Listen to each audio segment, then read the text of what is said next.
Insecurities don't just live in our heads.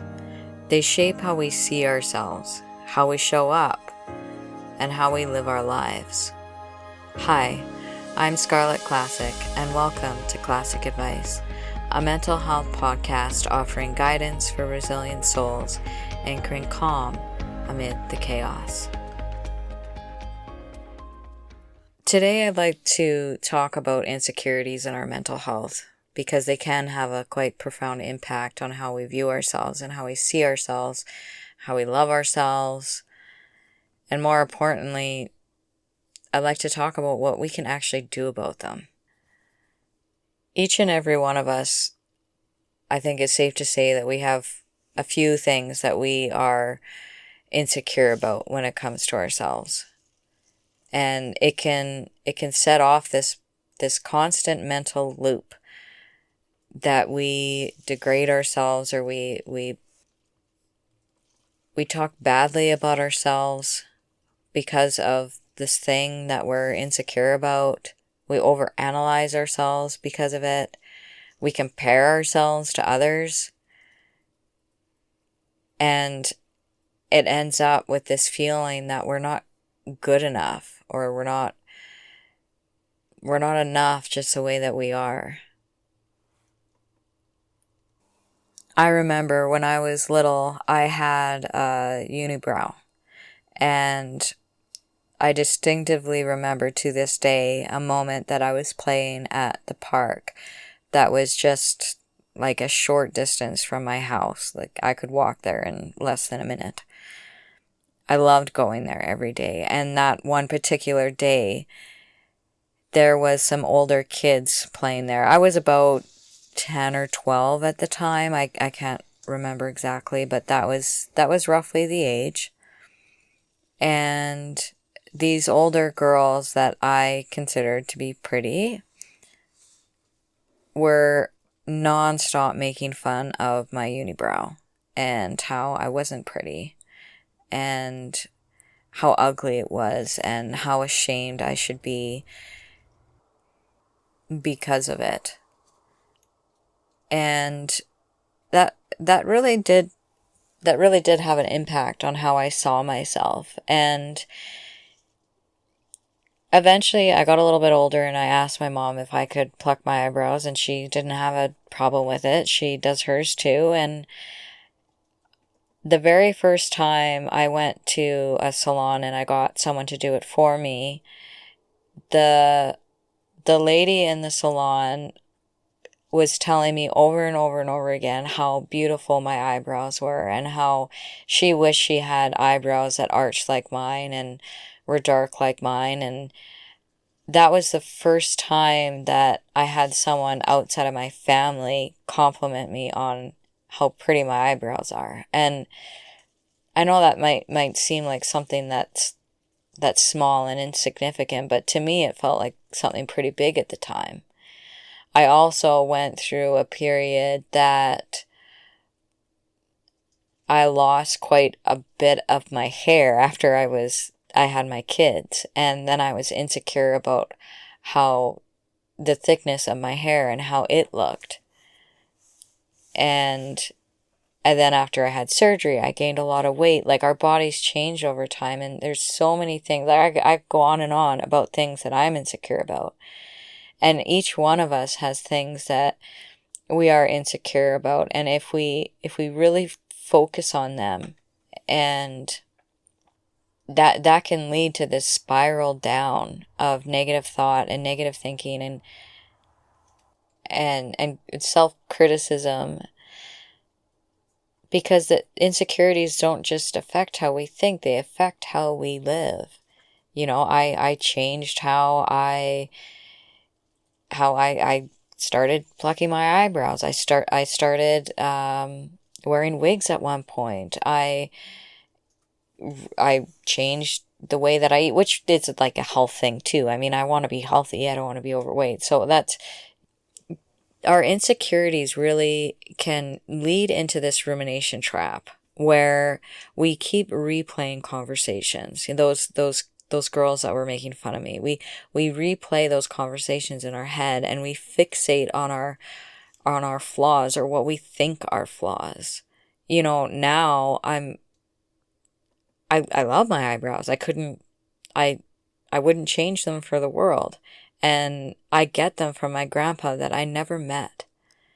And they're a reminder to me of him and his life. And I get to, I pass that on to my kids, just genetics. And instead of fixating on the flaws and imagining how other people see me, I try to change my focus onto things that I can change, and not accepting the insecurities, but just accepting me for how I am. Those girls said something to me, and I thought about it for hours and days and months and years. And then that lady that waxed my eyebrows for the first time really changed on how I viewed myself, changed on how I saw myself. And sometimes the insecurities can be things that only we see, that we notice one thing about ourselves, and suddenly that's all we can see, but other people don't even notice it. But the more attention that we give our insecurities, the louder they seem to get. Where we turn our focus is where our focus is. At some point, we need to ask ourselves, is this helping me or hurting me? And we can get stuck in those insecurities, or we can change how we respond to them. I'd like to challenge you in that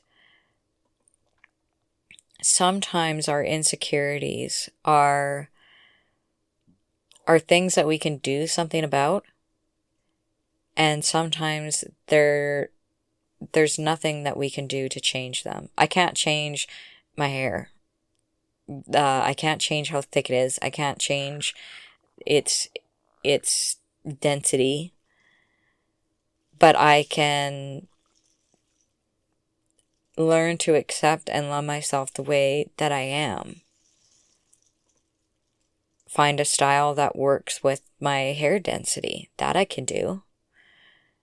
For a while I wore wigs, and I just learned to have fun with it, and I would switch it up, and I could have a different hair color every day if I wanted to.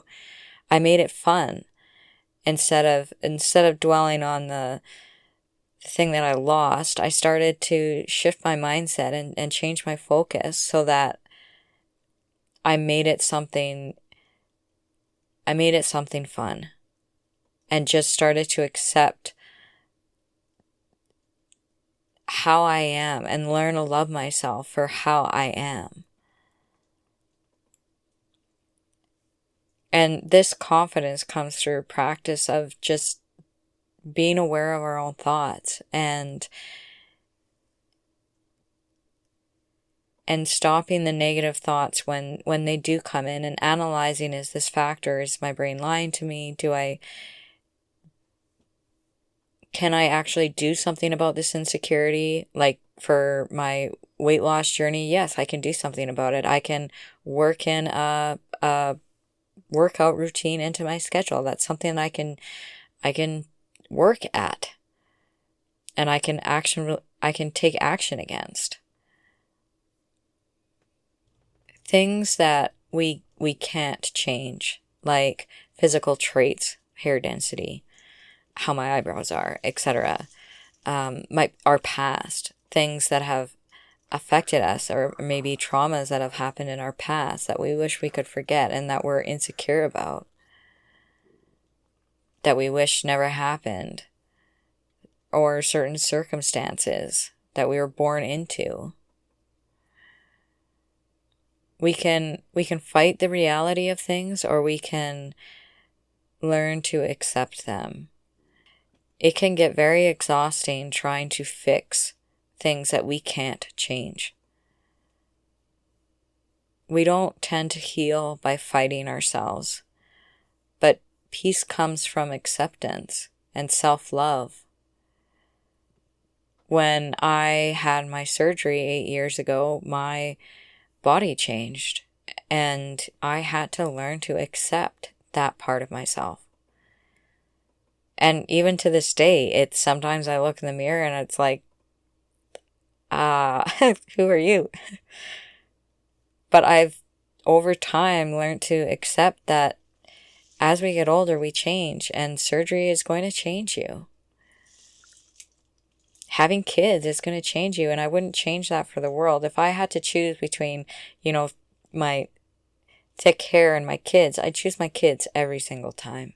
So if losing some of my hair was a price that I had to pay, then I'm okay with that. And framing the insecurity that way instead of focusing on the negativity.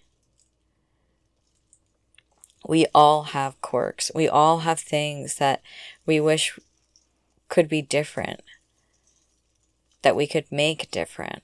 But that's what makes us unique. That's what makes you you. That's what makes me me. And those things don't make you less. They just make you classically you, uniquely you. And the goal shouldn't be perfection, but inner peace and self-love.